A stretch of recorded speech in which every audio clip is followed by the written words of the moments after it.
In a heart-pounding scene straight out of a thriller, the crack of gunfire shattered the pre-dawn silence over Kampala's State House today, as a battalion of young, camouflage-clad soldiers, many barely out of their teens, breached the fortified gates under the cover of darkness.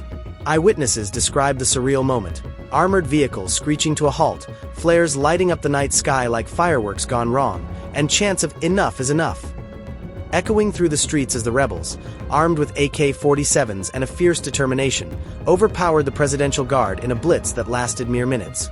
One resident, huddled in her apartment nearby, whispered to our reporter via shaky video call, "It was like watching a revolution unfold live. These kids aren't backing down."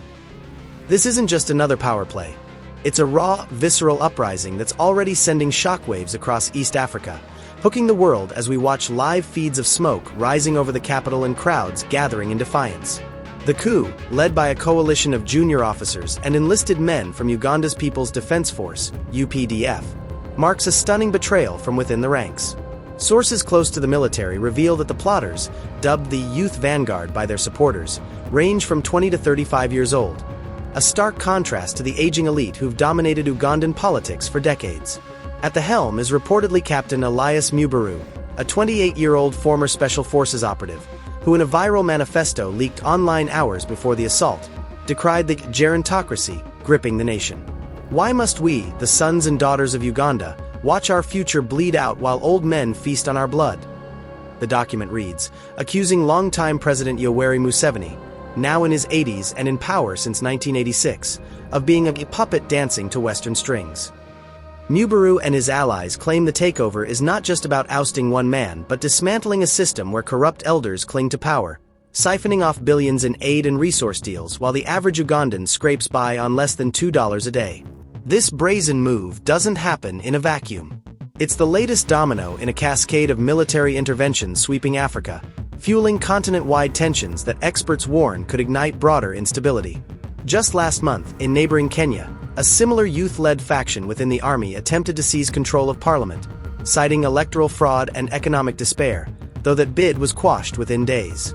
Before that, Burkina Faso saw its second coup in under 2 years in November 2025, with Captain Ibrahim Traore's successor ousted by even younger lieutenants frustrated by unfulfilled promises of reform.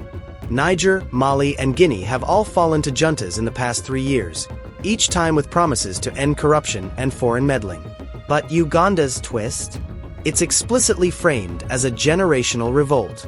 "These aren't grizzled generals settling old scores," says Dr. Amina Okello, a political analyst at Makerere University, speaking from an undisclosed location amid the unrest. "This is Gen Z with guns, fed up with TikTok videos of lavish presidential convoys while their families starve." Digging deeper, the roots of this fury trace back to a toxic brew of exploitation and inequality that's plagued Uganda and much of Africa for generations. Why, indeed, do these old corrupt politicians, often installed or propped up during colonial handovers or Cold War proxy battles, remain entrenched? Museveni's regime, for instance, has been accused by international watchdogs like Human Rights Watch of rigging elections, suppressing dissent, and amassing personal fortunes through shadowy deals. Billions in oil revenues from Lake Albert fields flow to foreign multinationals like Total Energies and CNOOC, with Western governments turning a blind eye in exchange for strategic alliances. Think US military bases or EU trade pacts that prioritize cheap exports over local development. "We're not a nation, we're a resource colony," one young soldier told a freelance journalist before going underground, pointing to how gold, coffee, and now critical minerals like cobalt are stripped from Ugandan soil, enriching elites and overseas investors while leaving behind polluted rivers and impoverished villages. In places like Karamoja, where foreign mining operations have displaced thousands, families report children dying from malnutrition, even as trucks haul away fortunes in rare earths destined for electric vehicle batteries in Europe and America. The pattern repeats across the continent.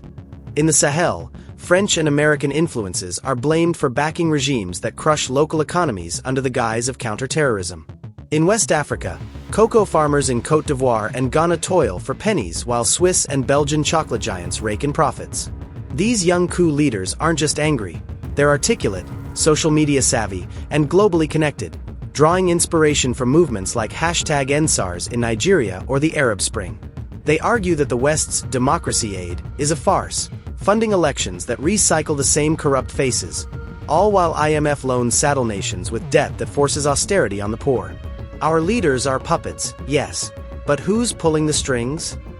Muburu's manifesto demands, highlighting how Museveni's family controls key sectors, from banking to agriculture, allegedly funneling kickbacks from deals with Chinese infrastructure firms and Western arms suppliers.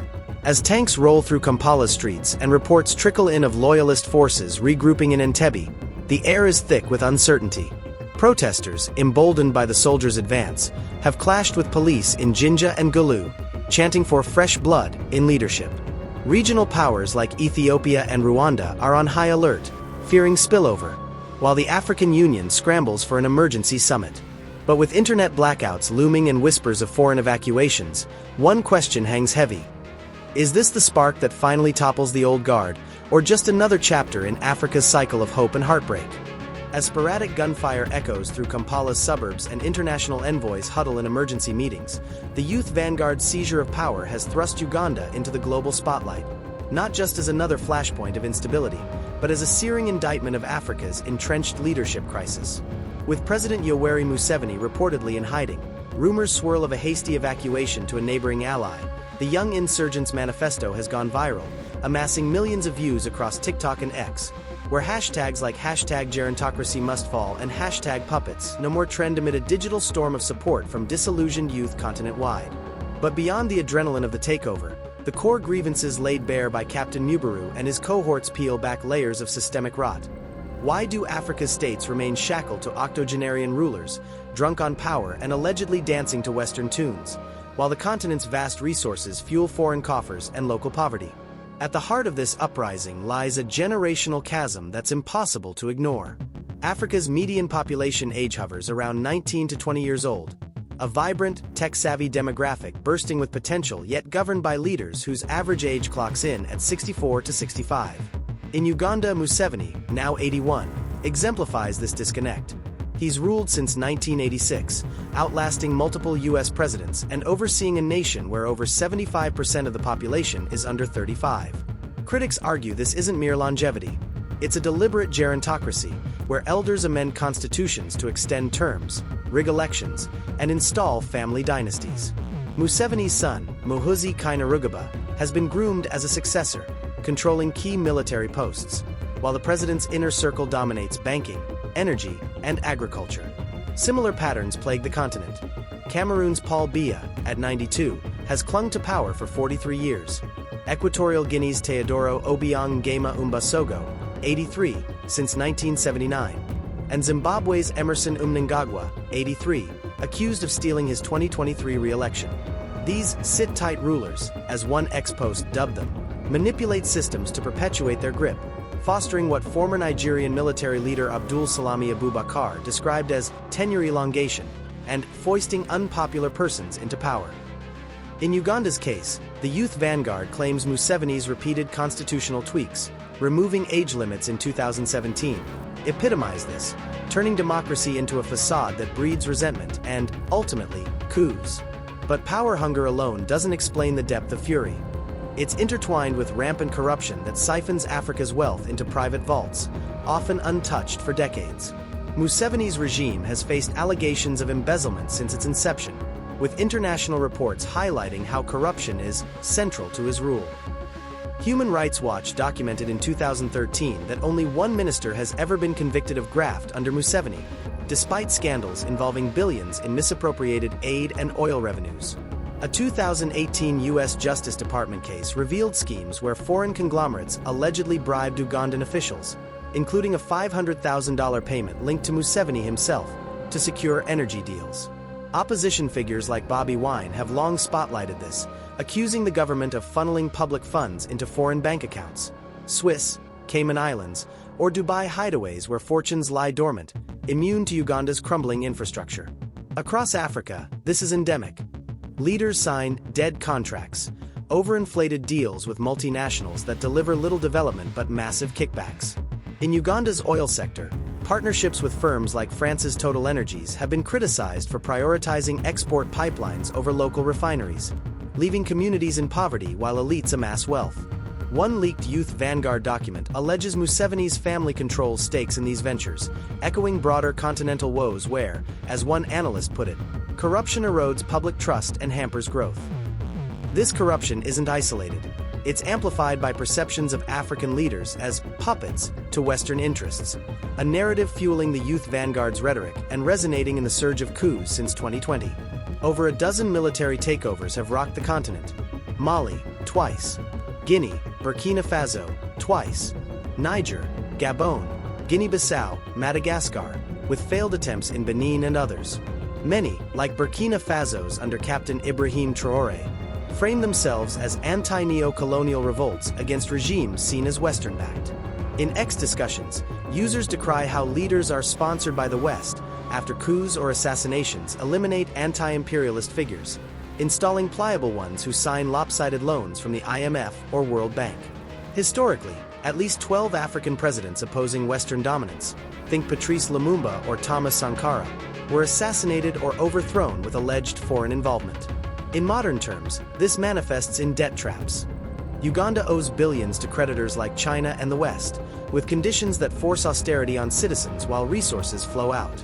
The Youth Vanguard accuses Museveni of being a Western darling for hosting U.S. military operations and EU trade deals that exploit minerals, coffee, and oil, impoverishing lands like Karamoja where foreign miners displace locals for cobalt destined for Western EVs. This puppetry, critics argue, is why Africa commands little global respect. Its governments are viewed as extensions of foreign agendas, not sovereign entities. As one ex-post noted, the dictators are sponsored by the West to keep the continent unstable and make it easy to take mineral resources. Support for Western-style democracy has waned, with research showing falls in approval across states, as leaders like Museveni tout stability while youth unemployment soars to 70% in Uganda. The coups, then, aren't aberrations but responses to mass corruption, economic stagnation, hollowed institutions, as another post put it. Ironically, some coup leaders were trained by U.S. programs like 123 ECHO, raising questions about unintended blowback. In Uganda, the young soldiers invoke figures like Traore, who nationalized industries and cut French ties, as models for breaking free. Yet, as loyalist forces counterattack near Lake Victoria and regional blocs like the East African Community deliberate sanctions, the uprising's momentum hangs in the balance. Protests swell in Nairobi and Addis Ababa in solidarity, but whispers of foreign interventions loom. Will this be the tipping point for Africa's youth to rewrite the script, or another cycle where old patterns reassert themselves? In a swift and uncompromising declaration broadcast from the captured State House, Captain Elias Mubaru and his Youth Vanguard have officially dissolved Uganda's government, placing the nation under interim military rule. The era of unchecked theft ends today, Mubaru announced in a grainy video address that has racked up over 10 million views on social media platforms, despite sporadic internet outages. All parliamentary sessions are suspended, ministries shuttered, and a People's Tribunal established to investigate politicians for mismanagement of public resources, promising swift trials and potential life sentences for those found guilty. As armored patrols enforce a dusk-to-dawn curfew in major cities, tensions simmer on the streets. Jubilant crowds in Kampala's markets chant for justice, while reports of skirmishes with remnants of Museveni's loyalists in the north underscore the fragility of this new order. International borders are on high alert, with Kenya and Rwanda mobilizing troops amid fears of refugee surges and cross-border instability. This radical restructuring isn't mere post-coup theater. It's a direct assault on the entrenched mismanagement that's defined Ugandan governance under Museveni. The Vanguard's first targets include high-profile figures like former ministers accused of siphoning billions from donor aid and resource contracts. Take the infamous Ghost Soldiers scandal from the early 2000s, where military payrolls were inflated with fictitious names, allegedly diverting funds to elite pockets. A pattern that persisted into recent years with reports of similar fraud in health and education sectors. More contemporarily, a 2024 case saw 3 ruling party lawmakers charged with inflating budgets for a rights body, part of a broader web where bribery and kickbacks are alleged to be systemic. Human Rights Watch has long documented how only one minister has faced conviction under Museveni, despite scandals involving foreign bribery in oil deals, such as a U.S. Justice Department probe into a $500,000 payment linked to the president himself. The Vanguard claims their investigations will unearth foreign bank accounts stuffed with embezzled funds, accounts in Switzerland or the Caymans that sit idle for decades, representing stolen futures for Uganda's youth. One leaked tribunal document lists over 200 officials for scrutiny, including Museveni's family members, whose control over banking and agriculture has been flagged as a conflict of interest breeding grand-scale theft.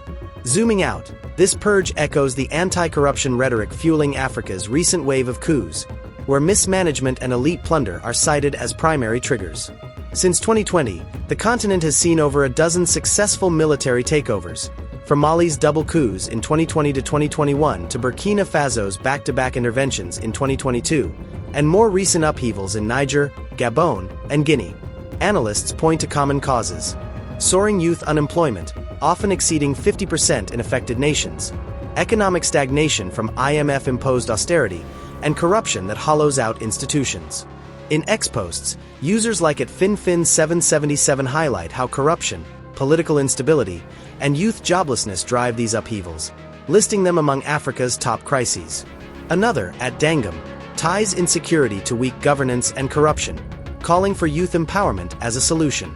Uganda's case fits this mold, with its young population, median age around 16, clashing against leaders whose average tenure rivals dictatorships of old.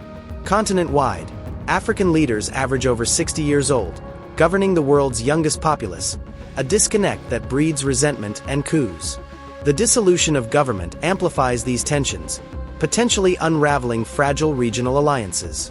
In the East African community, trade routes could grind to a halt if investigations expose cross-border graft, like smuggling networks tied to political elites. Economically, Uganda's oil sector, already plagued by dead contracts with multinationals, faces paralysis, as foreign investors like Total Energies pause operations amid uncertainty. Youth on the streets, inspired by figures like Burkina Faso's Ibrahim Traore, who at 37 symbolized generational shift, see this as a chance for redistribution. Probing mismanaged funds could recover billions for education and jobs, but skeptics warn of power vacuums leading to factional infighting. X discussions, such as at Eden Moon 2012's call for teaching real African history including coups and corruption, reflect a growing demand for systemic change to prevent repeats. Meanwhile, @Dux Cum Laude lists harsh realities like corruption and youth unemployment as continental plagues, tying them to colonial legacies and self-destructive leadership. International reactions add layers of complexity, often mixed and self-serving.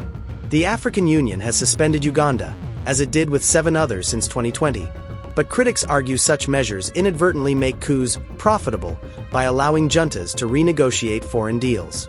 Western powers like the EU and US condemn the takeover, with sanctions looming, yet their past support for Museveni, despite corruption allegations, fuels accusations of hypocrisy. Russia and China, meanwhile, eye opportunities, with reports of Wagner-like groups offering security in exchange for mineral rights, echoing interventions in the Sahel. Human rights groups warn of junta excesses, like media suppression seen in other coups, while global shocks, pandemics, climate change, exacerbate Africa's vulnerabilities. As protests flare in solidarity across borders and whispers of counter-coups circulate, the question lingers. Will these investigations deliver justice, or merely swap one set of rulers for another in the endless churn of power?